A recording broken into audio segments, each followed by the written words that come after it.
ജയനമസ്തു ദംശനിന്ദയാനന്ദിമാ ചേയനിനന്ദശഃ പരമിതത്തിപദിവിന്ദ് നമിയോചേതശഃ गुरुवेशिन्दुपतिरुपति ज्ञान सहकार तारण तरण समर गुरु संसार धर्म जुतहु जिनवरे कर सति हर कह जो है विनाश भव योग मम लिन्यादिकर देखो गुरु को धन को साक्षी को बारंबार।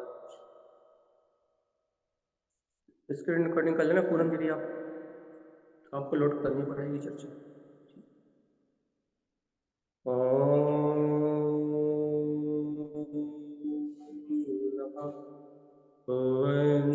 सिद्धि नमो नमः।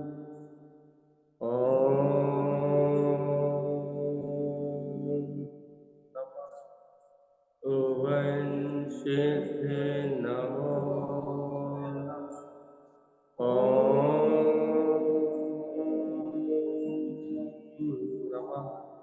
ओम सिद्धि नमो नमः। अपन अपना क्रम भूल गए, मंगलचरण रह गया ग्रंथ का। चलिए ध्यान से, अपन नहीं हम भूले। और स्पीकर ज्यादा देखनी पड़ेगी। ओम ओवनि ओवनि विन्दे विन्दे भवेन विज्ञानं विनीयं स्वयं उत्पन्नं नन्तानन्त स्वयं च सूर्यं शुद्धं च शुद्धात्मेनं भुवनमे युवन स्वभाव मनस्य ममेनं मैं मूर्ति ज्ञानंदकं लोकालोक स्वयं सुरं च सूर्यं सुन्नं सहाकं सुरम्। बोलिए श्री 24 थाना जी ग्रंथादिराज परम आराध्य वाचन वाणी सद्गुरु श्रीमद चिंतामणि प्रभु और सर्वज्ञ परमात्मा के अमृत में ज्ञान रखा। यह श्री 24 थाना जी ग्रंथराज जी, जहां पर निरंतर बात का अर्थात बात का मतलब जहां पर निरंतर वायु काय के जीवों की चर्चा सब कर रहे हैं कि ये जीव वायु काय होके अनंत काल से संसार में वायु काय होके कैसे अनंत काल तक जन्म मरण कर रहा है। तो अपन कहाँ तक आ गए थे कल? हाँ, गुहिज आस्थान लब्धि लब्धि तक आ गए थे अपन कि अपने को कितना अपूर्व अवसर है कि भगवान की अमृत वाणी, धीरेन्द्र भगवान का ये अमृत में मार्ग सहजता से प्राप्त हो गया। तो यहाँ अपन आगे के सूत्रों की ओर आगे चलते हैं। चलिए, क्या है आगे सूत्र? क्षिपक उत्पन्न क्षिपक इष्ट। क्या इष्ट है अपन को? तो तारण समझ कह रहे हैं कि उन्हें क्षायिक स्वभाव में रमणता पकड़ ली, क्षायिक स्वभाव की रमणता उत्पन्न हो गई है, क्षायिक स्वभाव में रमण करना है। तो देखो, तो क्षायिक स्वभाव में रमण करते हुए क्षायिक स्वभाव की रमणता पकड़ ली है और कह रहे हैं क्षिपक इष्ट, इस क्षायिक स्वभाव में रमण करना ही इष्ट है, संसार अनिष्ट है। तीन बात याद आई, संसार अनिष्ट है और इस अनिष्ट संसार में जहां चारों तरफ राग देश कर्तव्य भोक्तव्य से जीव अनेक प्रकार के कर्म मान रहा है, जिन वस्तुओं के निमित्त से कर्म मान रहा है वो सारी वस्तुएं शाश्वत है कि नहीं? ये जीव जिन वस्तुओं के निमित्त से, जिन वस्तुओं को आधार बना के अनादि काल से अनंत काल से कर्म मान रहा है, ये सारी वस्तुएं शाश्वत है कि नहीं है? नहीं। तो जब ये सारी वस्तुएं शाश्वत नहीं है तारण समय क्या कह रहा है? जी जी, अर्थ खोल दो, सूत्र से लोगों को अर्थ खोल दो इसका, क्षिपक उत्पन्न इष्ट वाला, पढ़ते रहेंगे लोग। चलिए, यहाँ क्या कह रहा है कि अपने को क्या इष्ट है भैया, कि क्षिपक उत्पन्न, क्या कह रहा है, ये ईस्ट देखो, ईस्ट, ठीक है, सूत्र रंजीत, ठीक। क्या कह रहा है तारण स्वामी कि देखो तो देखो तो देखो तो क्या ईस्ट है?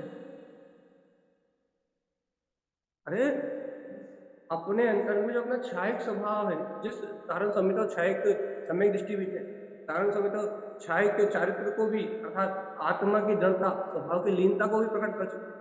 तो तारण स्वामी कह रहा है अपना जो जो नौ छायक लब्धियों में जो भीतरा स्वभाव है कि नहीं, वो उत्पन्न हुआ अनुभूति में, अर्थात अनुभूति में उत्पन्न हुआ मतलब, हाँ हाँ, इस समय जिसको अपन जान नहीं रहे थे, जिसको अपन देख नहीं रहे थे, अपन अभी भी अपन जैसे जान नहीं रहे, देख नहीं रहे, तो तारण स्वामी को स्पष्ट दिखाई दे रहा है, लेकिन वो आंखों से, कानों से, इंद्रियों से नहीं दिखाई देता। कहाँ से दिखाई देता है? तो ज्ञानानुभूति, दर्शनानुभूति से, अर्थात उपयोग की रमणता में दिखाई देता है। तो तारण स्वामी कह रहे हैं ऐसा छायक स्वरूप प्रकट हो गया है। और कृपक इष्ट, इष्ट क्या है? इस इस छायक स्वभाव में आचरण करना ही इष्ट है। क्यों है इष्ट? कारण था छायक, जिसका नाश नहीं होगा, वो इसलिए ही इष्ट है क्योंकि भगवान जी क्यों है इष्ट है? इतनी इतना चिंतन तो करो अपन, भगवान जी वो शाश्वत है, अक्षय है, अनंत है, वो कभी नष्ट नहीं होगा। संसार की सारी पुद्गल वस्तुएं, सारी पुद्गल पर्याय अपने समय पे बिला जाएंगे, है कि नहीं? सारे संयोग, पुत्र, परिवार, धन दौलत, राग देश कसाय से जितने भी पदार्थ अपने संयोग में है, ये सारे पदार्थ बिला जाएंगे, लेकिन एक बार अपने आत्मा का शाश्वत सुख, छायक स्वरूप प्रकट हो गया, तो फिर वो कभी बिलाएगा, कभी क्षीण होगा, कभी मेरी आत्मा मुझसे छूटेगी? एक बार यदि आत्मा की दृढ़ता हो गई, स्वभाव की दृढ़ता हो गई, तो अब कभी वो खत्म होगा? स्वभाव है ही, बद नहीं गया। वो आत्मा तो स्वभाव है ही, आत्मा तो अपना तत्कालिक स्वभाव है, लेकिन अपनी मूर्ता है कि अपन उस छायक स्वरूप आत्मा को ना देख के अपन क्षणभंगुर पदार्थों से मोह लगा के, अपनी गलती है, स्वभाव की गलती थोड़ी ना है। मेरा आत्मा, मेरा चेतन स्वभाव अनादि है, अक्षय और अनंत है, तो मेरे स्वभाव में कोई कमी थोड़ी ना है।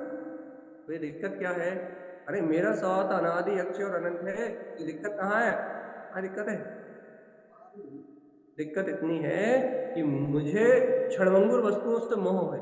तो तारण स्वामी क्या कह रहे हैं? क्षिपक इष्ट, इष्ट मोह करने, जो यदि तुम्हें मोह करना है, इससे करो। हाँ, तारण स्वामी कह रहा है तुम प्रेम कर रहे हो क्षणभंगुर पदार्थों से, चाहे पुत्र, चाहे परिवार हो, चाहे धन हो, चाहे दौलत हो, ये सारे क्षणभंगुर पदार्थ विनाशिक है, नष्ट होंगे। और आत्मा कैसा है? पहले छायक स्वभाव है, ये तो मोह करना है, अर्थात प्रियता रखनी है, तो अपने छायक स्वभाव में रमणता की प्रियता रखो ना।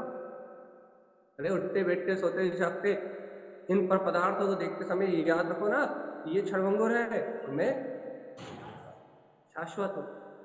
जो जानने में आ रहा है पर गए, वो विनाशिक है, एक समय की पर्याय है। वो जो जान रहा है वो शाश्वत है, वो अविनाशी है, ध्रुव है।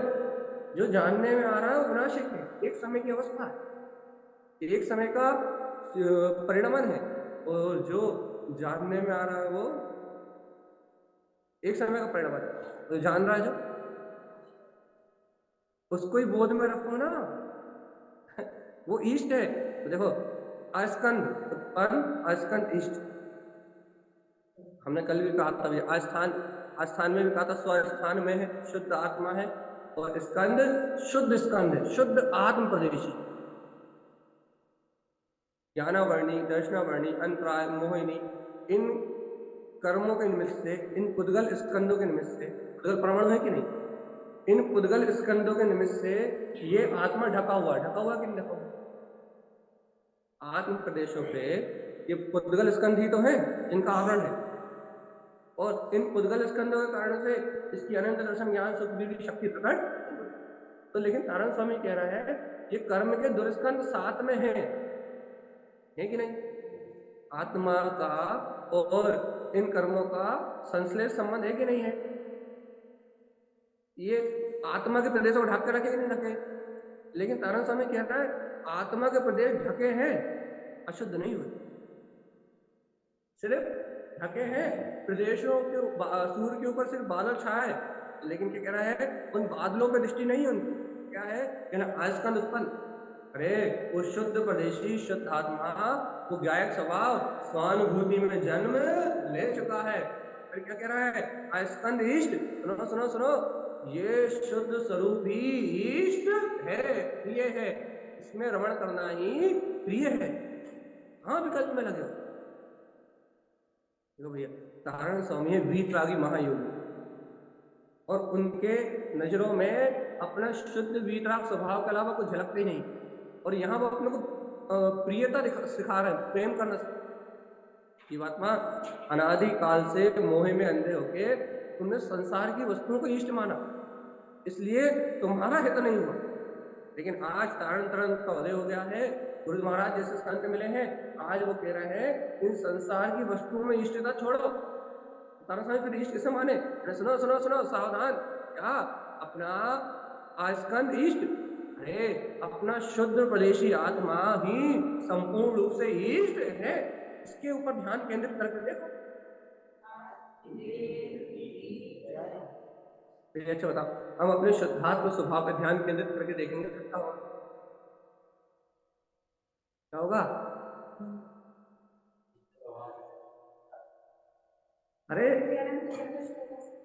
इस स्वभाव से प्रेम करोगे, इस स्वभाव को इष्ट मानोगे, तुम त्रिलोकीनाथ परमात्मा स्वयं जिनेन्द्र पद को प्रकट कर लोगे। क्या दिक्कत है इसमें? अपनी अनंत निधि प्रकट हो जाएगी, अनंत चतुष्टय में अपना अनंत स्वभाव जागृत हो जाएगा भैया। और यदि इस स्वभाव को नहीं देखोगे, इस स्वभाव को नहीं जानोगे, तो संसार की माया को देखते रहोगे, जैसे अनादिकाल से भटक रहे हो भटकते रहोगे। क्या क्या दिक्कत है? जीव की स्वयं की रुचि तो है, यदि शुद्ध स्वभाव की शुद्ध आत्म तत्व की रुचि है, अपने स्वभाव को देखोगे तो भैया अपना शुद्ध स्वभाव प्रकट हो जाएगा, अनंत गुण प्रकट हो जाएंगे। तो स्वभाव को नहीं देखोगे, राग देश रूप पर्याय को देखोगे, क्या होगा भैया? आत्मा के गुण धरते जाएंगे, दो स्कंद से ज्ञानावर्णी से दर्शनावर्णी से अंतराय मोहिनी कर्म से आत्मा के गुण ढकते जाएंगे।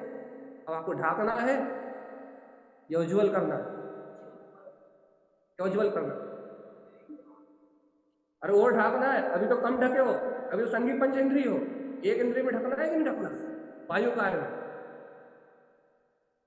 अभी भी तो ढके हुए, अभी कौन से उजले हुए? अरे अभी पुण्योदय से तो उजले हो, मनुष्य भाव में बैठे हो, मन सहित हो, भगवान की वाणी सुनने की पात्रता है, सम्यक दर्शन प्रकट करने की पात्रता है। अभी थोड़ा सा उजियाला तो है, लेकिन सम्यक वाला नहीं है, इसलिए वो उजियाला उजियाला नहीं कहला रहा। लेकिन यदि यदि और आवरण बढ़ा के राग करके देश करके मोह में कसायों में रत होके यदि तुमने और ढाक लिया, तो जितना सवेरा है ना मनुष्य भाव का, ये भी एक इंद्रिय पर्याय बदल जाए, अंधेरे में पहुंच जाओ, घोर अंधेरे में। कितने समय तक का अंधेरा? अनंत अनंत काल। एक वायु काय के जीवन गए, अनंत काल के लिए फुर्सत हो जाओगे, हवा में उड़ता रहा क्या अपन ध्वजारोहण करते हैं तो वो लहराती ध्वजा कितनी अच्छी लगती है, लगती कि नहीं लगती? तो वो जय शासन के प्रभाव में ध्वजा है, लेकिन भगवान जी जैसी वो ध्वजा लहरा रही है, वैसे वायु काय के जीवों का शरीर प्रति समय ऐसे ही उड़ रहा है, प्रति समय। कब शांति हो नहीं है तो बताओ, कितना विश्राम है, कितना आनंद है, कितने सुखी हैं, कितना सुख है इस पर्याय में बता दो, वायु काय के जीवों कितना सुख है। एक रंच मात्र एक सेकंड का सुख नहीं होने, इसलिए सावधान। क्या कह रहा है? देखो ध्रुव उत्पन्न, आनंद स्वामी को उत्पन्न हुआ, ध्रुव उत्पन्न पहले शाश्वत स्वभाव प्रकट हो गया है, जो अजर है, अमर है, अविनाशी है, जिसको कोई छेड़ नहीं कर सकता। पहले ध्रुव, ध्रुवम, ध्रुवम शब्द पढ़ते नहीं पढ़ते, यहाँ ध्रुव लिखा कि ध्रुव उत्पन्न, ध्रुव स्वभाव उत्पन्न हुआ है। सुनो सुनो, ध्रुव इष्ट, अरे इस ध्रुव स्वभाव में रहना ही इष्ट है। मत मरो संसार के मोह में, कम से कम आज तारण स्वामी की अमृत वचन सुनते हुए हमसे बहुमान तो अल्लाह भगवान जी, ये ध्रुव गायक स्वभाव उत्पन्न हुआ है, और इस ध्रुव गायक स्वभाव इष्ट स्वभाव को अपनी प्रियता में देखो। क्यों? क्योंकि इसमें रहना इष्ट है। देखो तार से डंकी की चोट पे कहते हैं मैं रमण, काय में रमण,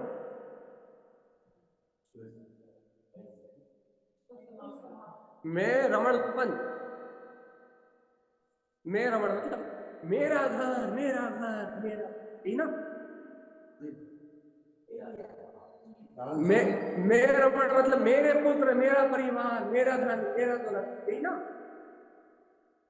ये लिखा था मैं रमण उत्पन्न, मैं रमण तो उत्पन्न हुई क्या बकरी की तरह मैं यही ना।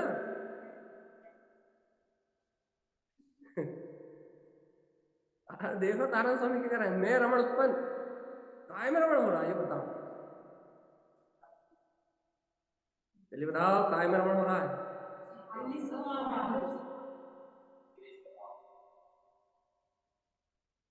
जी जी अगला प्रोग्राम चालू हो गया आज का कनिष्ठ के बाद। क्यों, क्या कह रहे हैं, यहाँ देखो क्या लिखा है, मैं उत्पन्न, मैं रमण उत्पन्न, काय में रमण तो उत्पन्न हो गई है। देखो स्वीकार करो भगवान जी, स्वीकार करो, यहाँ मैं कौन है, यहाँ मैं मतलब मैं मूर्ति ज्ञानम ध्रुवम, मैं मूर्ति ज्ञान में जो आत्मा है, यहाँ उसकी बात चल रही है। कह रहे देखो अनादि काल से बकरी की तरह पर पर्याय में मैं करते हुए बहुत समय जन्मरण कर लिया, लेकिन अगर अब मैं में छूट गई है, अब क्या हो गया, मैं रमन रमन उत्पन्न, क्या कह रहा है, अब अपने वीतराग स्वभाव में रमणता प्रकट हो गई है, अपना शाश्वत ध्रुव स्वभाव रमणता में आ गया। अब पर्यायों का मान नहीं है कि मेरा धन कितना, मेरी दौलत कितनी, मेरे मेरे बच्चे, मेरे पति परिवार, इसका मान नहीं है। पहले अब काय का है, पहले अब स्वभाव का मैं है, भगवान है। अब मान है मैं अनंत चतुष्टय का धारी हूं। अब कहते तीन लोग के मान में रमण कर रहे हैं, मान प्रमाण, तीन लोग के मान में रमण कर रहा है। तो तीन लोग के मान में रमण कर रहा है मतलब, अरे मैं त्रिभुवन का नाथ, मैं जनपद का स्वामी, तीनों लोगों को झलकाने की शक्ति वाला, मैं जिनेन्द्र पद वाला, अब तो त्रिभुवन नाथ होगा है, अब तो जितेंद्र पद का मैं रमण, तो जिन पद में रमण कर प्रकट हुई है मैं रमण, अब इसमें रमण करना ही अपने लिए कल्याणकारी है, इसी में रमण करो, इसके अलावा बाहर देखो ही मत क्या हो रहा है। करना ही क्या अपने को, कि अपन ने मान लिया ये संसार अस्थिर है, अपने कोई काम नहीं है, तो फिर इसमें क्या करना अपने को। देखो भैया यहाँ स्पष्ट कह रहे कारण स्वामी, इस स्वभाव में रमणता करना ही अपने लिए कल्याणकारी है। क्यों? क्योंकि आत्मा रमणीय पदार्थ है, आत्मा से कहने के लिए थोड़ी ना है, आत्मा रमणता युक्त तत्व है, तो जीव के लिए आत्म रमणता ही हितकारी। अपन तो कह रहे भैया आत्मा में अनंत सुख है, आत्मा में अनंत सुख है, आत्मा में अनंत सुख है, अरे रमण करके तो देखो एक बार, क्योंकि वो रमणीय है कि नहीं है, जब उसमें अनंत सुख है तो रमणता करने योग्य है कि नहीं है। अब जब वो रमणता करने योग्य है तो एक बार उसमें रम के तो देखो, तो ये मैं रमण, अब इसमें रमण करना ही अपने लिए कल्याणकारी है, इसी में रमण करो, इसके अलावा बाहर देखो ही मत क्या हो रहा है। करना ही क्या अपने को, कि अपन ने मान लिया ये संसार अस्थिर है, अपने कोई काम नहीं है, तो फिर इसमें क्या करना अपने को।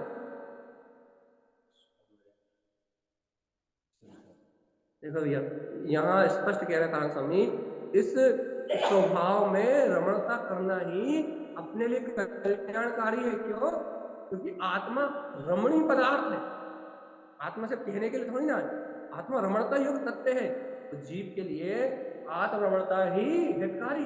अपन तो कह रहे भैया आत्मा में अनंत सुख है, आत्मा में अनंत सुख है, आत्मा में अनंत सुख है, अरे रमण करके तो देखो एक बार, क्योंकि वो रमणीय है कि नहीं है, जब उसमें अनंत सुख है तो रमणता करने योग्य है कि नहीं है।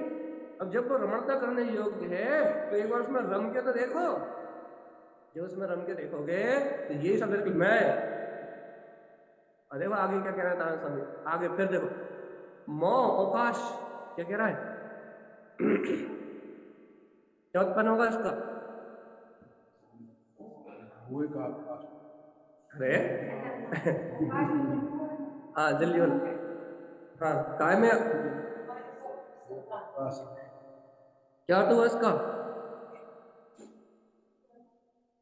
मोह अवकाश रमण मोह उत्पन्न अवकाश रमण मोह अवकाश रमण मोह उत्पन्न अवकाश रमण क्या हुआ?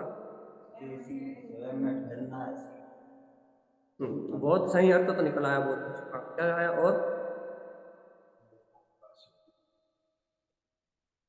उसी में रमण करना, उसी में उत्पन्न हुए। देखो ये आचार्य तारा स्वामी बार बार क्या कह रहा है? मो अब स्वभाव का संबोधन कर रहा है। मो जो कह रहा था ना वो ज्ञान में स्वभाव उत्पन्न हो गया उसमें रमण उत्पन्न मो। अरे अब इसी में अवकाश, इसी में ठहरो रमण, इसी में ठहराव करो, अब इसी में स्थिर रहो रमण मो, इसी के रमणता में रहो उत्पन्न अवकाश। अरे देखो तो अब इसमें ठहराव प्रकाट हो गया है, लीनता प्रकाट हो गई है, अवकाश रमण अब इसी में रमण कर रहा है, इसी का आनंद ले रहा है, इसके अलावा और कुछ भाई नहीं रहा हूं।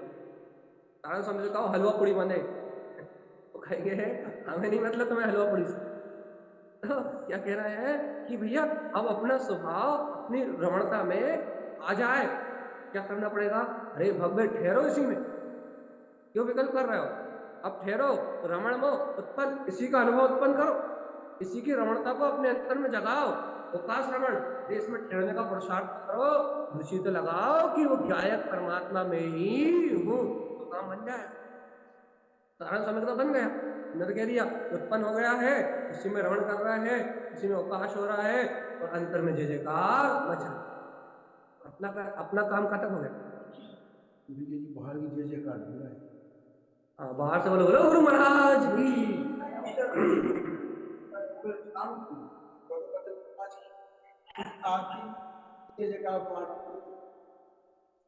हाँ अध्यक्ष बन जा, मंत्री बन जा, नेता बन जा, अभिनेता बन जा, 2 मकान 4 मकान 4 गाड़ी, बच्चे और परिवार में, संसार में हमारी जय जयकार हो, नाम प्रतिष्ठा, नाम प्रतिष्ठा से जय जयकार बन जा।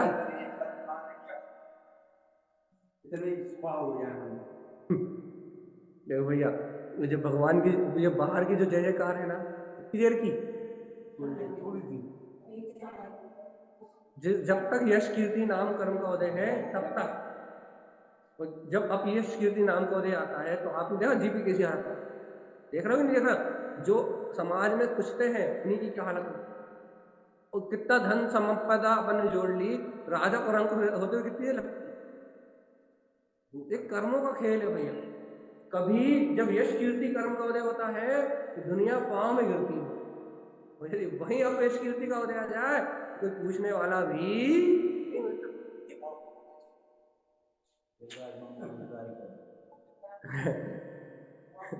तो भगवान आत्मा ये सब यश कीर्ति कर्म का उदय कब आए और कब अपयश कीर्ति कर्म का उदय आ जाए इसका कोई भरोसा है क्या? तो यदि आप संसार में अपनी जय जयकार ढूंढ रहे हो, संसार में हमारी जय हो, संसार में हमारी पूजा हो, संसार में हमारी आवभगत हो, संसारी जीव हमें याद रखे, ये जब तक उनके स्वार्थ की पूर्ति हो रही है तब तक तो वो आपको थोड़ा बहुत मानते हैं, जहां स्वार्थ की पूर्ति नहीं हुई वहां, अच्छा बस किसी के प्रति 1000 अच्छा ही करो लेकिन सिर्फ एक बुराई कर दो फिर क्या होता? सो अच्छा ही खत्म हो जाएंगे बुराई। पूरी खत्म वहां की वहां, जहां एक शब्द आपने सही भी बोला हो लेकिन सामने वाले को मन को ना लगे, आपकी 1000 अच्छाइयां आपके जीवन भर का समर्पण सब खत्म हो गया। भगवान जी ऐसे स्वार्थी संसार में कहाँ किसे अपना मान रहे हो, चाहे पति हो चाहे पत्नी हो चाहे बच्चे हो चाहे कोई,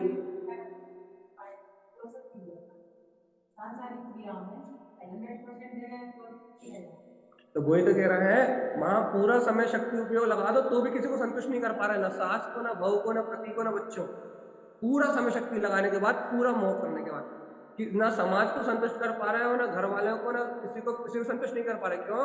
क्योंकि बाहर में किसी को संतुष्ट किया ही नहीं जा सकता, और सबकी इच्छाएं कामनाएं अनंत है, अपेक्षाएं अनंत है, जिसके मन की नहीं करोगे वो दुष्ट हो जाए। वो तो निकालने लगेगा। इसलिए भगवान आत्मा कि दुनियादारी के प्रपंच से हटके यदि अपने अंतरात्मा कल्याण करोगे, तुम संतुष्ट हो जाओगे, तो तुमसे सब संतुष्ट हो जाएंगे अपने आप। क्यों? क्योंकि जब तुम्हारा ममत टूटेगा तो अपना यश कीर्ति उदय बढ़ेगा, अपने आप ही दुनिया सलाम करने के लिए पीछे दौड़। इसलिए अपने को दुनिया से कुछ नहीं लेना देना नहीं है, दुनिया सलाम नहीं करवाना। अपना काम है वो अवकाश ठहरना है। कहाँ? मुझे मुझे ठहरना है। कहाँ? बस मुझे निज में ठहरना है। मैं अपने स्वभाव में ठहरूं, अपने स्वभाव में रमण करूं। ये सब तारण स्वामी अपने से कह रहे हैं कि मैं तो ठहर ही गया, तो भगवात्मा तुम भी ठहर जाओ, तो जय जयकार मच जाए, भीतर से मच जाएगी। जिस दिन भीतर से मचेगी उस दिन भैया आनंद ही आनंद, आनंद ही आनंद। इसलिए बिल्कुल आगे क्या लिखा है? गम में अगम रमण। गम, देखो तारा स्वामी जय जयकार मचा रहे, गम लिया गम लिया गम लिया, क्या गम लिया क्या गम लिया? अगम, मन और इंद्रियों से जो आज तक पकड़ में नहीं आ रहा था, अनंत 84 लाख योनियों परिभ्रमण करते समय जो मिल नहीं रहा था, मिलने कर देखो देखो आज पंचम निष्कर्ष काल में मिल गया। क्या मिल गया? गुरु महाराज इतनी शोर काय को मचा रहे हो, इतनी जय जयकार काय को मचा रहे हो? अंतर में मच रही है। इतना क्यों आनंदित हो रहे हो, इतना क्यों नाच रहे हो अंदर से, इतनी जय जयकार क्यों हो रही है? सुनो सुनो सुनो, गम में अगम, देखो देखो देखो, आज उसे गम लिया जिसे अनंत काल तक नहीं गम पाए। ये बहुमा अनंत देव के अंदर में प्रकट होता हुआ प्रकाश, गमा गमा गमा, देख लिया, अनुभव कर लिया, अनुभव कर लिया, क्या क्या क्या? अगम रमण, अतीन्द्रिय अगम स्वभाव को ग्रमण कर लिया। गमना, देखना, अनुभव करना, अगम्य को देखा जो अभी तक गमने में नहीं आ रहा था। मन आज तक मतलब जो मन और इंद्रियों से गमने में नहीं आ रहा था, अब उसे गमाया। ये संसारी जीव जिसे नहीं देख पा रहा है, मोहे में अंधे ये संसारी जीव जिसे नहीं देख पा रहा है, उसे हम देख रहे हैं। और वो उसको देख रहा है जैसे संसारी जीव नहीं देख पा रहे थे, इसलिए परम सुखी है। आचार्य अनंत स्वामी क्या कह रहे हैं कि हमने उसे देख लिया जिसे आज तक नहीं देख पा रहे, और उसे देख लिया हमने जिसे नहीं देख पा रहे थे, इसलिए हम अनंत सुखी हैं। भैया अपन संसारी जीव कहाँ लगे हैं भगवान जी? उसे देखने में लगे हैं जिसकी कोई कीमत नहीं।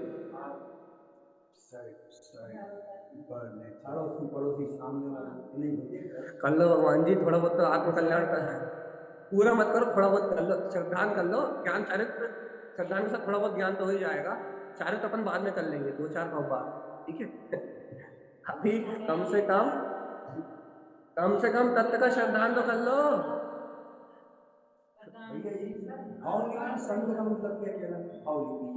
भावलिंगी संत मतलब जिन्होंने रत्नात्रय की सिद्धि प्राप्त कर, जिन्हें रत्नात्रय की सिद्धि नहीं हो वो द्रव्य चारित्र से भी मुनि हो सकते हैं, लेकिन भावलिंगी मतलब जिनके पास भाव में भाव प्रधानता, भाव की प्रधानता सहित वीतराग भाव सहित जिनका द्रवलिंग है वो भावलिंगी, और वीतरागता के बिना, रत्नात्रय के बिना जिनका द्रवलिंग है वो द्रवलिंगी, और जिनका द्रवलिंग भी अशुद्ध है वो पुलिंगी। ये भी याद रखना, जिनका द्रवलिंग भी नहीं पल रहा, जिनके पीछे आज दौड़ लग रही है वो पुलिंगी। ठीक है, तो यहाँ क्या चल रहा है भैया कि गम में अगम रमण, काय में रमण करना है? अगम्य स्वभाव में रमण हो रहा है। और देखो देखो फिर कह रहा है रमन गम में, तो भैया देखो देखो क्या कह रहा है, रमण गम में अगम उत्पन्न रमण। क्या? सुनो सुनो सुनो, अरे क्या? तो रमण रमण गम में क्या करो? हाँ क्या कह रहा है? अगम में रमण, अरे अगम स्वभाव में रमण करने की भावना था, करो तो काम। हाँ आपने जो कहा वो भी सही है। क्या कह रहा है? रमण अगम, अरे रमण स्वभाव में अगम, वो अगम, अगम्य स्वभाव को गमने की भावना तो भाव, उसमें रमण करने की भावना तो भाव, उत्पन्न रमण, तो उसमें रमण का प्रकाश हो जाए। भावना भावना नहीं है शुद्धात्मा की, राग देश की भावना में लगे रहना, भावना भावना नहीं अपने कल्याण की, संसार की भावनाओं में लगे रहना। अरे जब तक अपने तरकाली गायक स्वभाव में रमणता की भावना नहीं बनेगी, अपना लक्ष्य तरकाली का निकलेगा, तो उत्पन्न कहां से होगी? क्या लिखा है, पढ़ो तो अच्छे से। रमन गम में अगम, क्या कह रहा है? रमने की भावना भाव काय में, अगम्य स्वभाव, उसे देखने की भावना प्रकट करो, उसका स्वानुभव करने की भावना प्रकट करो, उत्पन्न रमण, उसमें रमणता प्रकट हो जाएगी। भावना ही नहीं करोगे तो फिर क्या होगा? भावना भाव विनाशनी, यदि अगम स्वरूप में रमण करने की भावना भावोगे तो ये भावना अनंत भवों का नाश कर देगी। और यदि अगम स्वभाव में रमण करने की भावना नहीं और इंद्रिय विषयों को गमते रहोगे तो भावना भाव व्यर्थ व्यर्थ नहीं, क्या करेगी? अपनी कौन सी?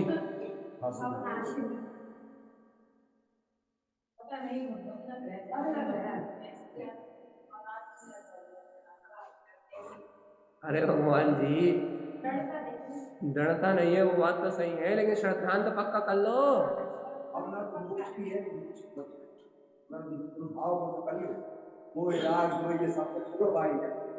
अरे मोह राग देश के परिणामों के बीच में अपना निर्णय तो पक्का रखो, कम से कम कुछ नहीं कर पा रहे बीच में। मन की आय नहीं है, स्वाध्याय, स्व अधिक आय, स्वाधन अधिक प्लस आय, स्वा के धनी बनो, स्वाध्याय करो। अब मन की आय मत बढ़ाओ, क्योंकि मन तो मोहिनी कर्म का पिटारा है। यदि मन की आय बढ़ाओगे तो मोहिनी कर्म, दर्शन मोहिनी, चारित्र मोहिनी कर्म बनता जाएगा। इसलिए आय बढ़ाओ, आय की, आत्मा की आय, आत्मा का लाभ हो, स्वाध्याय। सही बात। तो आचार्य तानु समय कह रहा है, यदि ऐसे अगम स्वभाव में रमण करने की भावना करोगे, अगम स्वभाव में रमण करोगे तो पुण्यान मिली, क्या मिला जाएगा? को ज्ञान लिखा, अज्ञान विपरीत ज्ञान मिला जाएगा। विपरीत ज्ञान कैसे कहलाता?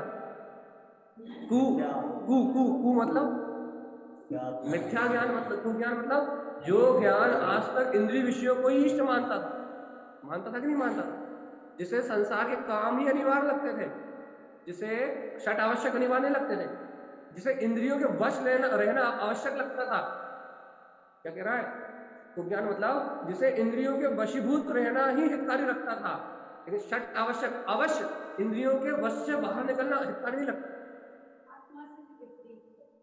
तो ज्ञान इंद्रिय के वश है वो को ज्ञान, और जो इंद्रिय के वश नहीं है, अवश्य षट आवश्यक का पालन करने वाला, वो ज्ञान से रहित, वो श्रावक।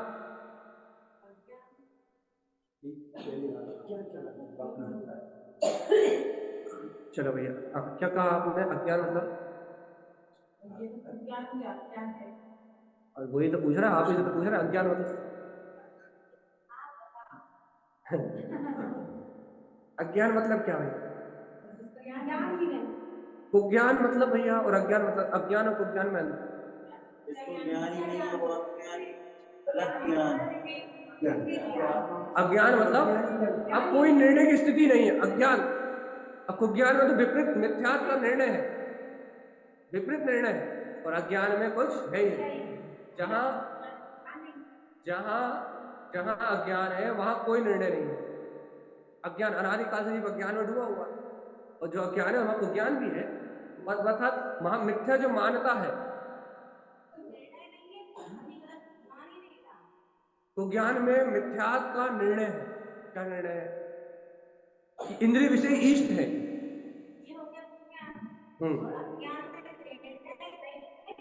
अज्ञान में मतलब अज्ञान में पड़ा ही हुआ है भैया, मूर्छा ही है, अंधकार में डूबा ही हुआ है, अभी निर्णय नहीं कर रहा हो। तो ज्ञान में निर्णय कर रहा है, तो ज्ञान में निर्णय कर रहा है, प्रज्ञान में कोई निर्णय की स्थिति दिखाई नहीं दे रहा। अज्ञानी जी, देखो भैया, आप एक बात बताओ, तीन मूर्ता है तो ज्ञान, तो क्या कह रहा है अपन कि मान लो संसार में ऐसे बहुत सारे जीव हैं जो कह रहे हैं हम किसी धर्म को मानते ही नहीं। धर्म वर्म क्या होता है? आत्मा ही सब कुछ, और आत्मा को हाँ, जानते भी नहीं। अब कोई श्वेतांबर राम नाम को मानता है, कोई दिगंबर राम नाम को मानता है, कोई तेरहपंथी राम नाम को मानता है, कोई कुछ को मानता है, कोई कुछ को मानता है। जहाँ मानता काम करती है ज्ञान मतलब विपरीत मानता, और जहाँ मानता काम नहीं कर रही वहां अज्ञान। ठीक है, अपन आगे चलते हैं। क्या कह रहा है? पुण्यान मिली, क्या मिला जाएगा?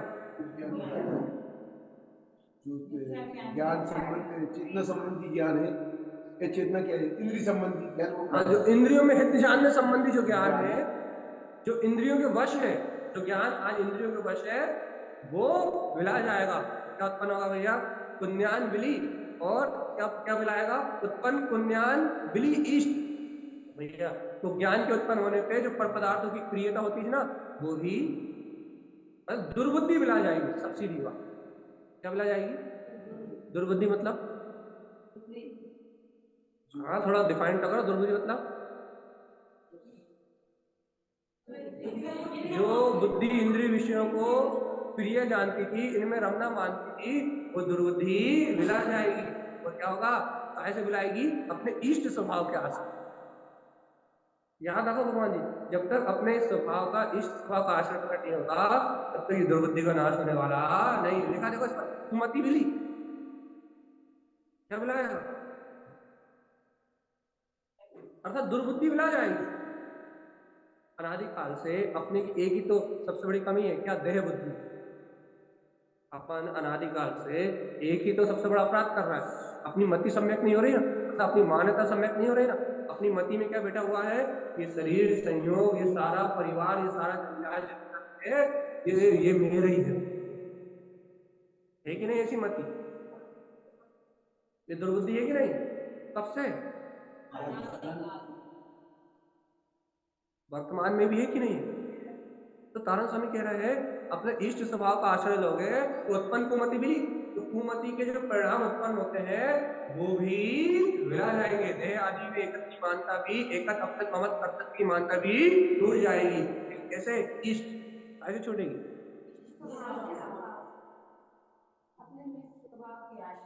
भाई कुमति कुछ ज्ञान सब मिला जाएगा, सब कुछ मिलाएगा। देखो अब कुछुटी बिली, कुछुटी बिली मतलब,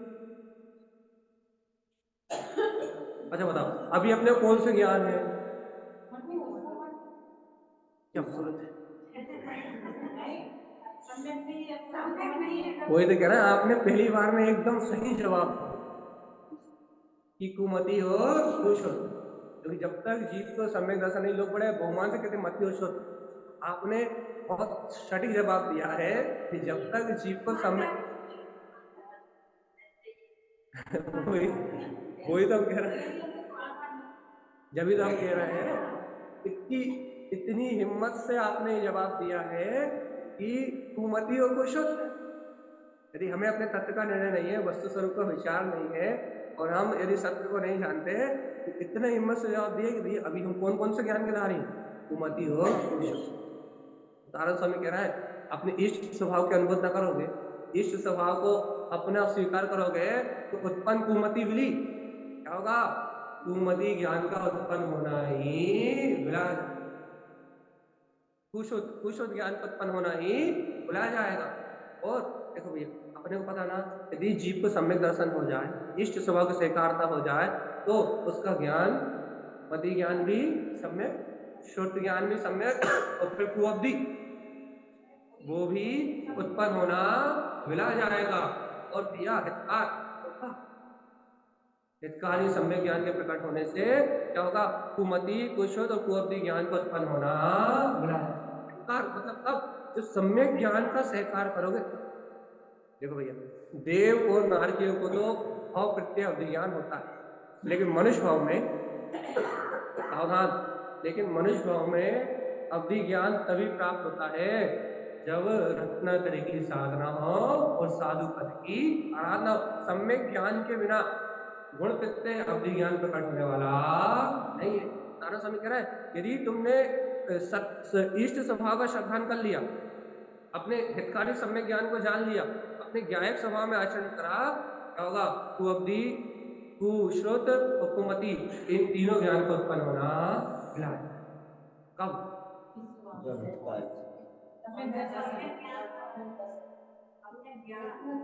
हितकार मतलब ठीक है, अपने हितकारी स्वभाव का सहकार, सम्यक ज्ञान, सम्यक ज्ञान के प्रकट होने से ये तीनों प्रकार के ज्ञान मिला जाएंगे। इसलिए अपने स्वभाव को इष्ट मानना अपने लिए कल्याणकारी। अच्छा तारा स्वामी, आप एक बार बताओ, हम करें क्या? तो कहने लगे आस्थान तुति, क्या करो? जी अगला पैराग्राफ, क्या करो? आस्थान तुति, क्या करो? पद। हमने पहले भी आपको तुति का बताया था, आपको याद हो? चलिए बताओ। हाँ, स्तुति। अपने आत्म स्वभाव स्वस्थान शुद्ध पद की स्तुति करो। स्तुति, इसकी स्तुति करोगे। आत्म ही है देव निरंजन, आत्म ही है सदगुरु। कितने साल हो गए पढ़ते हुए? अनंत काल हो गए। अभी इसी भवन, अरे अभी तारम पंथ में जन्म लिया तब से पढ़ा है कि नहीं पढ़ा है? बचपन से? पहले भी कई बार पढ़ी होगी, लेकिन अभी ये बात तो पक्की कि 5-6 साल की उम्र से जब से चैत्यालय आ रहा है तब से जय पढ़ रहा है। पढ़ रहा है कि नहीं पढ़ रहा है? वेद ज्ञान का अपन कितने अच्छे भगवान से पढ़ रहे हैं, कितनी स्तुति पढ़ रहे हैं अपन, लेकिन तारा स्वामी कह रहा है अरे सच्ची स्तुति करो। काहे की स्तुति करो? भगवान से नहीं पढ़ रहा है, भगवान से पढ़ रहे होते तभी तक तो फिर जल्दी जल्दी भगवान से देख नहीं रहे आप, भगवान से नहीं पढ़ रहे थे अभी तक, सिर्फ कुछ भी पढ़ रहे थे कि चलो मंदिर आए पर स्तुति करो जल्दी। तो इसी को तो कहते हैं, अभी आप द्रवलिंगी और भावलिंगी में अंतर पूछा था, इसी को तो कहते हैं कि वो द्रव क्रिया तो कर रहा है, वो द्रव क्रिया तो कर रहा है, वो पढ़ तो रहा है, शब्द उच्चारण तो कर रहा है, पूजा तो कर रहा है, पाठ तो कर रहा है, पढ़ तो रहा है, ये तो भाव का आता पता ही नहीं। ये तो द्रवलिंगी भावलिंगी में, ये रत्नत्रय के धारी वीतरागी है वो भावलिंगी, और जो मात्र क्रिया कर रहा है वो द्रवलिंगी, और जो क्रिया से भी भ्रष्ट है पुल्लिंगी। तीन भेद। आज कुलिंगियों का बोलबाला है, द्रवलिंगियों को पता ही नहीं है। भावलिंगी तो तारक स्वामी जैसे बिरले उत्पन्न होने। तो इसलिए क्या कह रहा है? आस्थान स्तुति, काय की स्तुति?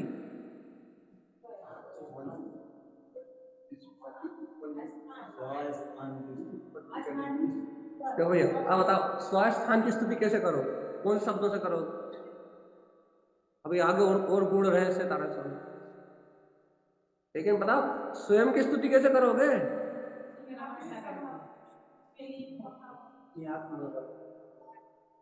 भैया यदि आपको किसी नेता की भक्ति करना है तो उस नेता की जय बोलोगे कि भैया सुभाष चंद्र बोस अमर रहे ना। और यदि भाई गुरु महाराज की जय बोलना है, जिनेन्द्र भगवान की जय बोलना है, तो गुरु महाराज की जय, या फिर नमोकार मंत्र के पढ़ के पंच परमेष्ठी की स्तुति कर लो। आत्मा की कैसे करोगे? स्वास्थान स्तुति। आगे लिखा था सामने, पढ़ो अच्छे से पता लगे कि काय से करोगे आत्मा की स्तुति? देखो लिखा है आस्थान स्तुति पद, ये देखो अपना स्वपद है तो उसकी स्तुति करो। कैसे करते? उत्पन्न हितकार, उत्पन्न अर्थ हितकार अर्थ मतलब सम्यक दर्शन ज्ञान को प्रकट करो। आस्थान स्तुति पद, तो अपना शुद्ध पद प्रकट होगा। ये स्तुति है। सम्यक दर्शन ज्ञान में जो आचरण है वो है स्वस्थान की स्तुति। सम्यक चरण के साथ जो सम्यक ज्ञान का आचरण है वो स्वस्थान की स्तुति है। अभी दो बात करी, दर्शन और ज्ञान की बात की, चारित्र बात की। क्या कह रहा है कि सम्यक दर्शन ज्ञान पूर्वक जो अपने पद में स्वयं की स्तुति हो रही है ना, जो स्वयं का बहुमान आ रहा है, जो स्वयं के सहकार हो रहा है, हितकार उत्पन्न, उत्पन्न तो हितकार से जो अपना स्वरूप का बहुमान जागृत हो रहा है, हितकारी ज्ञायक स्वभाव जो प्रकट हो रहा है, वो ही आत्मा की स्तुति है। हाँ बाद में कर ले, बाद में कर ले।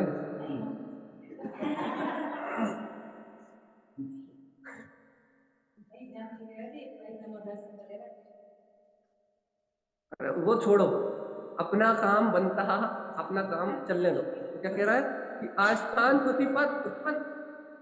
अरे तुम स्तुति करो। देखो हम अपनी भाषा में बोले, तारण स्वामी को छोड़ के अपनी भाषा में बोल रहे हैं, हमारी भाषा, तारण स्वामी की नहीं। तारण स्वामी कह रहा है अरे अपने पद की स्तुति करो, अपने पद की स्तुति प्रकट करो। क्या? अपने आत्मा के हित का विचार करके, स्वपद के हित का विचार करके आत्मा की स्तुति करो, उसी का चिंतन करो, उसी का मनन करो, उसी का आराधन करो। अंतर से जो आत्मा के प्रति भक्ति और बहुमान आ रहा है वही आत्मा की स्तुति। आत्मा की स्तुति शब्दों से बोलने में थोड़ी ना होगी, अंतर से जो रोमांच उत्पन्न हो रहा है वही तो आत्मा की स्तुति है। क्यों? क्योंकि वो तो ज्ञान और दर्शन से ही होगी आत्मा की स्तुति। पता? अच्छा एक आरती चलाओ, ओम जय आत्म देवा, आरती चलाओ तो बढ़िया आरती पढ़ो, स्तुति हो गई क्या? आरती उतार ली तो स्तुति हो गई क्या? क्यों नहीं हुई? भाव से करो। ओम आत्म देव, आत्म के आत्म स्वभाव को नहीं जाना। स्तुति आस्थान स्तुति पद। अरे देखो स्तुति कब कहलाएगी? जब अपना पद प्रकट हो, पद उत्पन्न।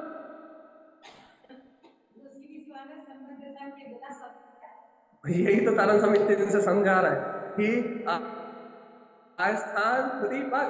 हाँ, जब तक अपने स्व स्वभाव की स्तुति से अपना पद प्रकट ना हो तो पूजा पूज समाज रहे। जब तक अपना हितकार सम्यक दर्शन ज्ञान में हितकारी पद प्रकट ना हो तब तक आत्मा की स्तुति प्रकट नहीं। वो तो प्रकट हो जिसकी स्तुति कर रहे हो। पूज के समान आचरण तो जागे तब तो स्तुति है।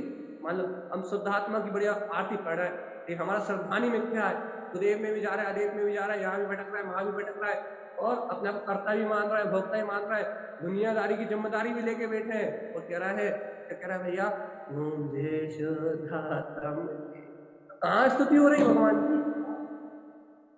बाहर से भी नहीं हो रही, क्योंकि क्योंकि वो आत्मा रूपी, आत्मा रूपी पदार्थ तो है नहीं। अब आप मान लो चिन्हवाणी की स्तुति करो और आरती जला के करो तो हम मान लेंगे भैया असद्भुत व्यवहार में से पूर्ण उपचार से जो उल्टा झूठा है उस उपचार से हम मान लेंगे भैया ये सामने रखा हुआ है शास्त्र, तो वो जली हुई आरती असद्भुत व्यवहार में से ये मान लेंगे कि आपने क्या करा, शास्त्र की आरती कर ली।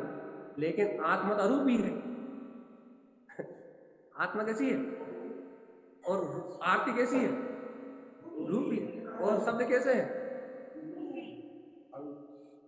शब्द भी रूपी, आरती भी रूपी, शब्द भी रूपी, करने वाला जो है वो भी अपने को रूपी पुद्गल मान रहा है, मन वचन का क्रिया कर रहा है।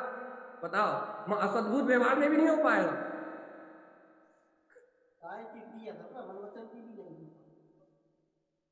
नहीं, मन मन में से शुभ भाव अशुभ भाव तो आएंगे, शुभ भाव तो आएंगे। मन मन आएंगे, वचन से बोल रहा, मन भी वचन भी काय भी तीनों, तो हाँ तीनों की क्रिया हो रही है। लेकिन बताओ असद्भुत व्यवहार में नहीं होगा। क्यों नहीं होगा? क्योंकि आत्मा रूपी। कोई दिखता हो तो उसकी पूजा कर लो असद्भुत व्यवहार से। अब जो दिखता ही नहीं है उसकी कहां से करोगे? उसी को तो देखने की प्रचेष्टा कर, मतलब जो बन जो है उसी के मतलब देखने को बन।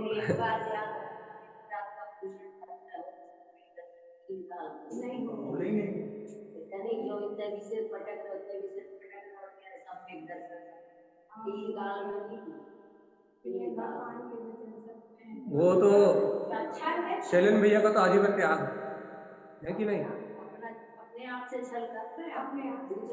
अपना लोटा छानना सीख लो बस। शैलन भैया का तो आजीवन त्याग है। चल, तो यहाँ क्या बात चल रही है कि अपने हितकार आस्थान प्रतिपद, जब तक सम्यक दर्शन ज्ञान और चारित्र की बात है, सम्यक दर्शन ज्ञान से जो अपने स्वभाव को अपने पद को बहुमान करोगे तब उसकी स्तुति होगी। और यदि उसका बहुमान नहीं करोगे तो आत्मा की स्तुति नहीं होगी। इष्ट उत्पन्न पद, हर समय पद उत्पन्न करो। कौन सा? कौन सा वाला? देखो भाई, तारण स्वामी का ज्ञान सुनना है पहले पक्के होके आओ। है, क्योंकि उनको कुछ सूझता ही नहीं है। फालतू बात तो अपन यहाँ वहाँ की कहानी तो हम और आप करते हैं, यहाँ वहाँ की कहानी तो हम सुनाते हैं, या आप कुछ पूछ लो तो बताते हैं। लेकिन तारण स्वामी के पढ़ जाए तो कुछ वो बोलते ही नहीं, क्या सीधे बोलते हैं, देखो भाई तारण स्वामी आप क्या कह रहा हो, कह रहा है ईष्ट उत्पन्न पद, क्या करो भैया, अब बहुत दिन होगा संसार में भटकते भटकते, अपने शाश्वत ईष्ट पद को प्रकट कर लो। अब ज्यादा देर क्यों लगा रहे हो, बहुत अनंत अनंत काल हो गए इस 84 लाख योनि में परिभ्रमण करते हुए, क्या करो जल्दी से अपने इष्ट पद को उत्पन्न कर लो। और क्या कह रहे हैं, उत्पन्न उत्पन्न रमण, तो देखो देखो देखो देखो उत्पन्न हुआ अर्थात उत्पन्न अर्थ में प्रकाशित हो रहा है अपने वीतराग तत्व का सहकार, रमणता हो रही है उसमें, खुद आनंद ले रहा है।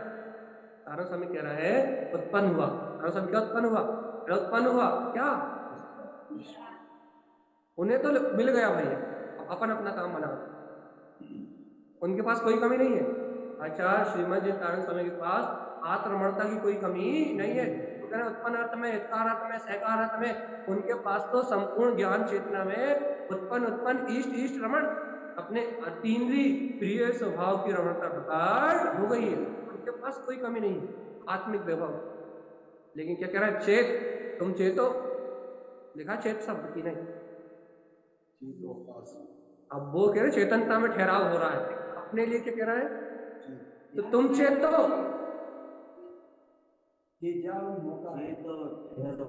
चेत जाओ, अभी तुम्हारे लिए मौका है, अभी तुम अपना कल्याण कर सकते हो। क्यों, क्योंकि जनवाणी का समागम सहजता में, तारण स्वामी की करना सहजता मिली है। चेतो, तो क्या करो, अवकाश अंतरात्मा में ठहरो, अर्थात चैतन्य आत्मा हो स्वरूप में ठहरो, पर्याय में ठहर रहा हो।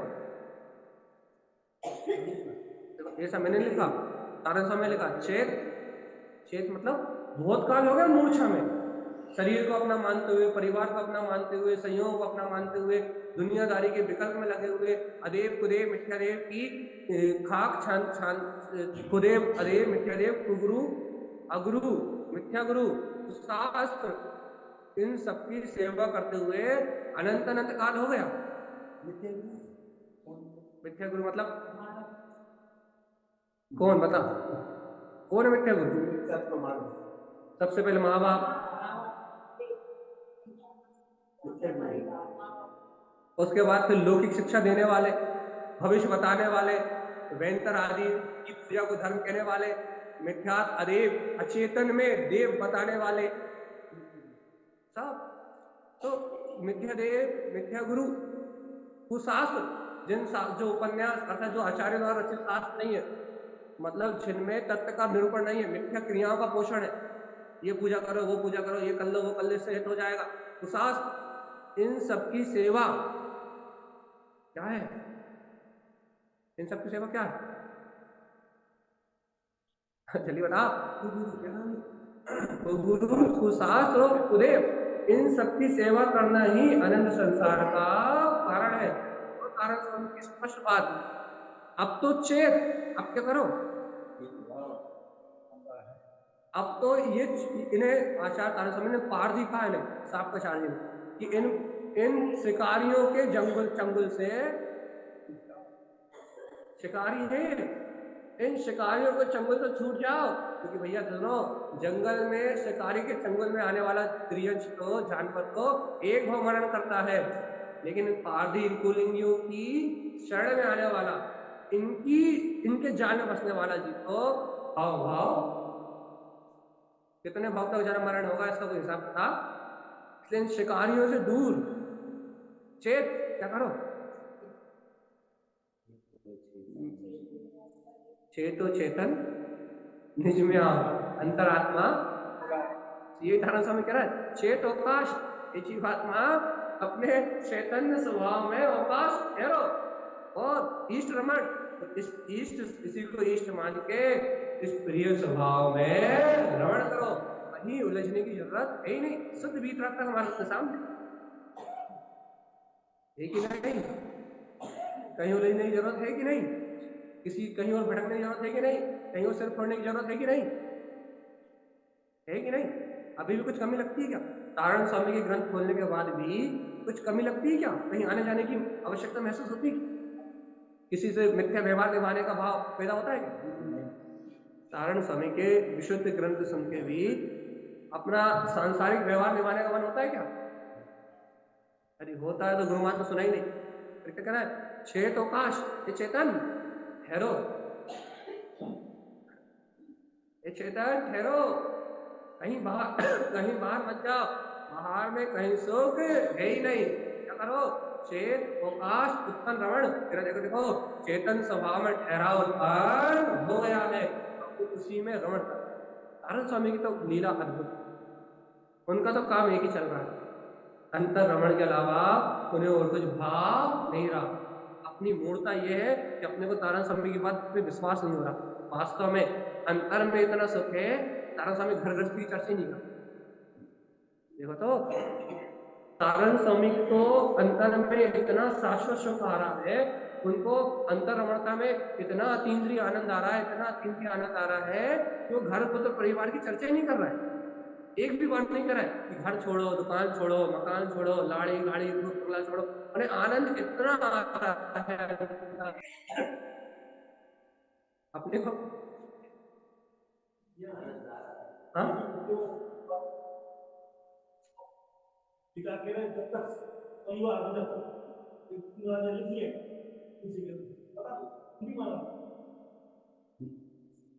हमने कल भी कहा था, परसों भी कहा था, और इसके ऊपर अपना आधे आधे घंटा चर्चा कि इस दुनिया में सबसे बड़ी बीमारी है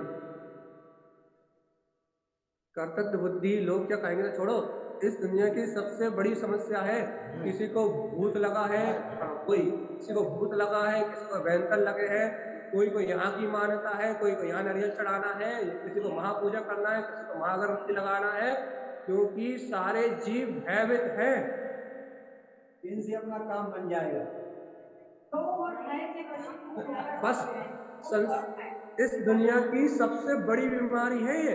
आप देखो हर दो घर छोड़ के, एक घर छोड़ के आपको ऐसे भयभीत व्यक्तियों का समूह दिखाई देगा जो पर से अपना हित मानते हैं, जिन्हें आत्मा पे, जिन्हें भगवान की वाणी पे कोई प्रकार की श्रद्धा नहीं।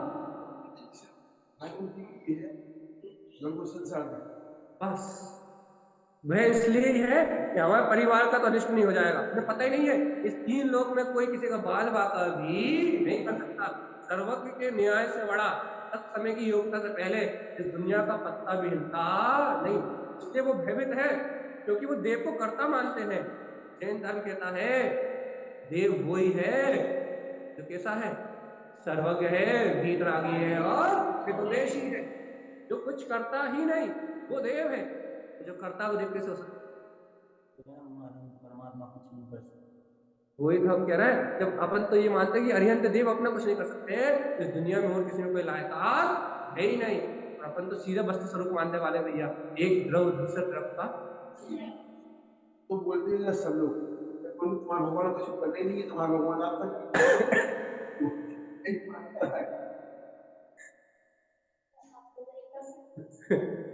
तो ये देखो अज्ञानी लौकिक जीवों की मूर्ता है तो बहुत सारे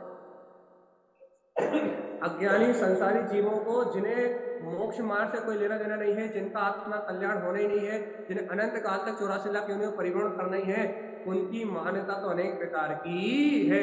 उनकी मान्यता को अपन है, क्योंकि उनका काम बनना ही नहीं है ना। आप ये बताओ, जिसका मोहिनी कर्म का काम होना ही नहीं, मोहिनी कर्म का इसका छेदन होना ही नहीं है, जिसका मोहिनी कर्म मिलाना ही नहीं, जिसकी मिथ्या मान्यता टूटना ही नहीं, अर्थात जिसका मुक्ति का काल ही नहीं आया, जिसके भगवान के ज्ञान में जिसका अनंत संसार है, वो कहां से मान लेगा? तो भैया कहां से, कितने बार कहते हैं ये पंचम काल है। पंचम काल का मतलब क्या होता है? महादुखदाई। महादुखदाई मतलब मिथ्यात का काल कहते हैं हमारी भाषा में, क्योंकि यहाँ जीव मिथ्यात ही, मिथ्या दृष्टि जीव ही जन्म लेते हैं, मिथ्यात सहित ही मर जाते हैं। कोई बिरला जीव है जो अपना प्रसाद जगा के यहाँ से सम्यक की उपलब्धि को उत्पन्न कर पाए। ये काल ही मिथ्यात का है, चारों तरफ भयंकर भूत और मिथ्या धर्म का ही बोल वाला है। यहाँ सत्य धर्म की बात सुनने वाला कोई इसे कलयुग कहो, मिथ्या युग कहो, दुखम काल कहो। सुनो अपन की तरह भैया, प्रति समय नहीं, 6 महा 8 समय में जो 608 जीव निकल रहा है वो केवल ज्ञान प्राप्त करने वाले विदेश क्षेत्र में जो सदा सर्वदा विराजमान है वहां उत्पन्न होने वाले भक्त जीव है। पंचम काल थोड़ी मोक्ष जा रहा है। ये भी पंचम काल को दुखम काल भी कह सकते हैं। एक मिनट, तो हमने कब बोला बाधक? हमने यही तो कहा, इन यहाँ अनादि अनंत जीवों में से कोई विरला जीव, तो वो यहाँ थोड़ी ना, वो 608 जीव निकल रहा है, वो तो कहीं भी निकल रहा है, उनकी बात नहीं। आप बोलो। जैसे आपने बोला पंचम काल मतलब दुखम काल भी कह रहा है। हाँ, दुखम दुखम काल सुन, दुखम काल का मतलब सुन, यदि जीव को सम्यक दर्शन ही प्रकट नहीं होगा तो सुख हो सकता है?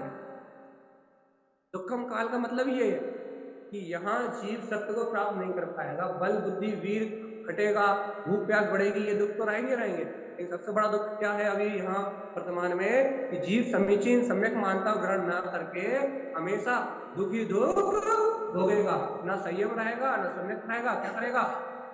मिथ्या मानताओं से विषय भोगों में, संसार की आकुलता में दुख के अलावा और कुछ नहीं। अपन अपन कौन से काल में जन्मे? चलिए बताओ, जल्दी जल्दी जल्दी, अब टाइम हो गया। अपन कौन से काल में जन्मे? पंचम काल में चौथे काल का सुख मिला। हम जो कह रहे हैं हमें उसका जवाब दो, बस उससे ज्यादा नहीं चाहिए। हम कौन से काल में जन्मे? पंचम काल में। पक्का जन्मे कि नहीं जन्मे? वो अपन इस पंचम काल में जन्मने के बाद, सावधान, इस पंचम काल में जन्मने के बाद, ये पंचम काल कौन सा काल है? दुखम काल, दुखम काल है। इस पंचम दुखम काल में जन्मने के बाद हम क्या खोज रहे हैं इस काल में? घर में सुख, दुकान में सुख, मकान में सुख, लाड़ी गाड़ी में सुख। कितने समझदार है अपन।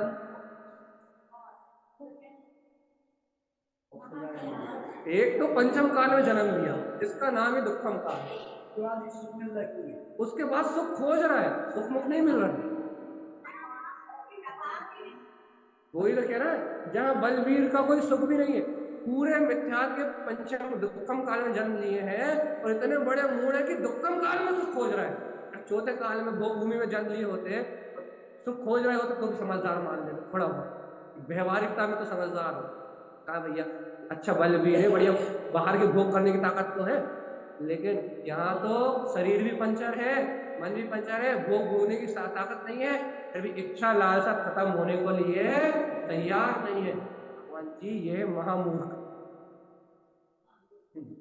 मूर्ख भी नहीं, मूर्ख से भी बड़े वाले मूर्ख, लेकिन नहीं अपन।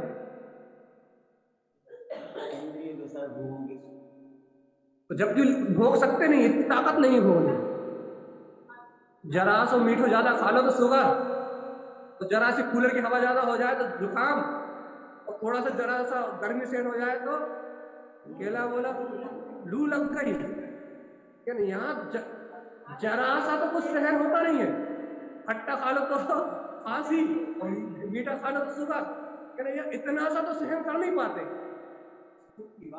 वो सुख की बात कर,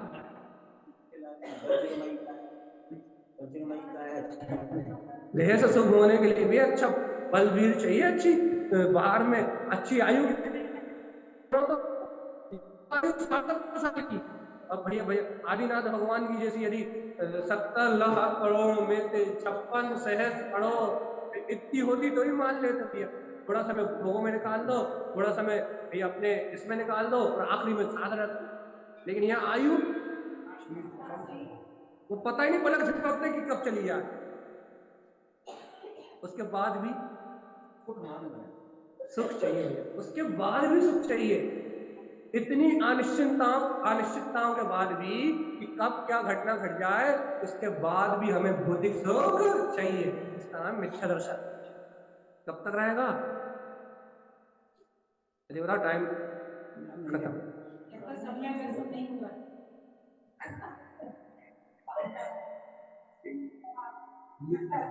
उन्होंने वही के वही जवाब घुमा दिया। श्रद्धा नहीं होगी जब तक रहेगा भैया जी, जब तक श्रद्धा नहीं होगी जब तक रहेगा। जब तक बाहरी चीजें छोड़ो नहीं कहाँ से सम्यक दर्शन, ये मोह न लाग दोष न ये सब छोड़ो नहीं जब तक कहाँ से सम्यक दर्शन वही खड़े हो, तुम बाहरी चीजें छोड़ो ये चलो भैया अपन अपनी अपनी चर्चा को प्रारंभ करें। अब हम कुछ बोले।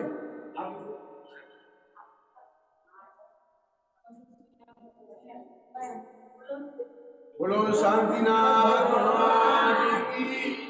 अच्छा ये बताओ, शांतिनाथ भगवान की जय बोलने से शांति होती है, कौन सा मिथ्या? अच्छा महावीर भगवान की जय बोलते तो है?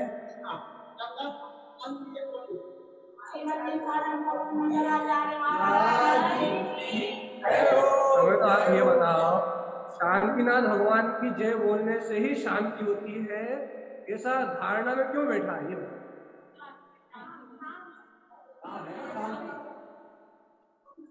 कोई कौन सा मिथ्यात है ये और बताओ, ये कौन सा मिथ्यात है? शांतिनाथ भगवान की जय बोलने से शांति होती, कौन सा मिथ्यात है? भैया ये चलमा लगाड़ दोष जब आप पढ़ोगे तो चल चल चल चल तो अरे तो जब आप ये अगाड़ दोष पढ़ोगे,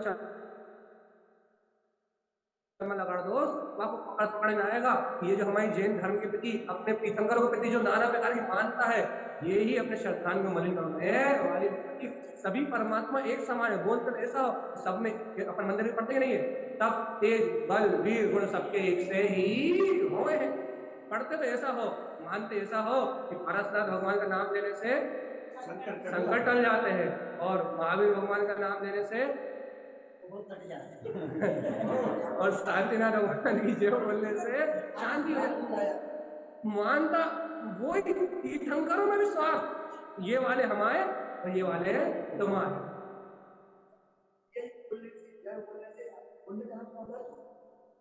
भैया निस्वार्थ भाव से, उनकी भक्ति से, उनके भगवान से, उनकी महिमा से जो जयकारा होता है, चाहे वो आदिनाथ की हो, चाहे महावीर की हो, चाहे अनादिनाथ की हो, किसी की भी जय बोलने से पुण्य कर्म की वृद्धि होती है, मन का दबाव टूटता है।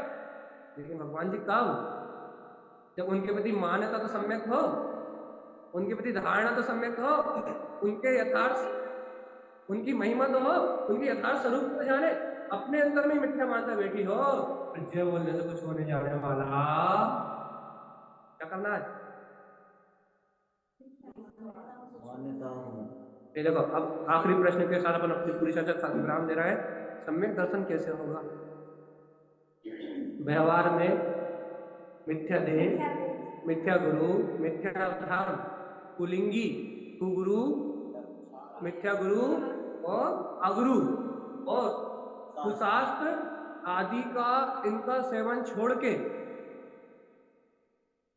इनके मानने वालों की संगति से दूर होके जब अपन 7 तत्वों का यथार्थ सिद्धांत करके और मैं आत्मा इस शरीर से भिन्न ही हूँ, ऐसा वेद ज्ञान तत्व निर्णय पे जोड़ देंगे, आत्मा के अध्ययन के लिए स्वाध्याय की परंपरा को स्वीकार करेंगे, जब स्वभाव का बहुमान आएगा तब जाके सम्यक दर्शन होने की पात्रता बनेगी। बिना वस्तु स्वरूप को स्वीकार किए बिना और मिथ्यात्व से छूटे बिना कभी सम्यक होने वाला नहीं। ग्रहित मिथ्यात्व छोड़ना पड़ेगा।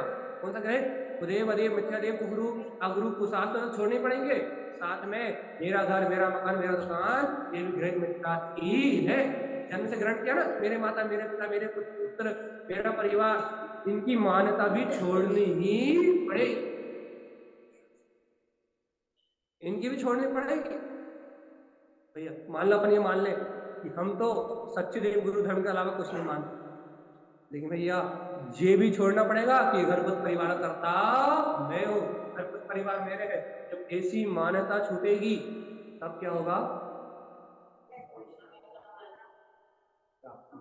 तब सम्यक दर्शन को प्राप्त करने का पुरुषार्थ जगेगा, तब सम्यक दर्शन को ग्रहण करने की भावना आएगी, तब हमारा रास्ता सम्यक दर्शन की ओर आगे बढ़ेगा। जब तक इतनी भूमिका नहीं बन रही तब तक हमारा रास्ता सम्यक दर्शन की ओर आगे बढ़ने का नहीं है। अपन सम्यक दर्शन का आगे बढ़ने का इसी के साथ अपना तारण करें शब्द चार देवी देवं नमस्ते लोकालोके त्रैलोक्यं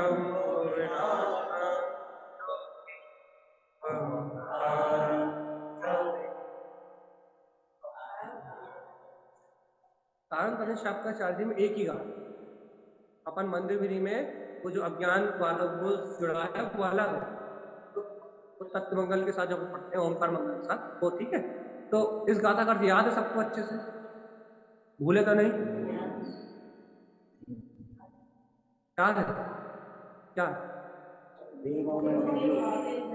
बोलो बोलो क्या है बोलो। हाँ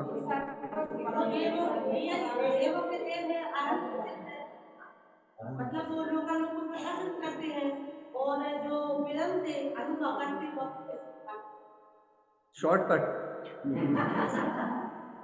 देव देव हाँ बोलो।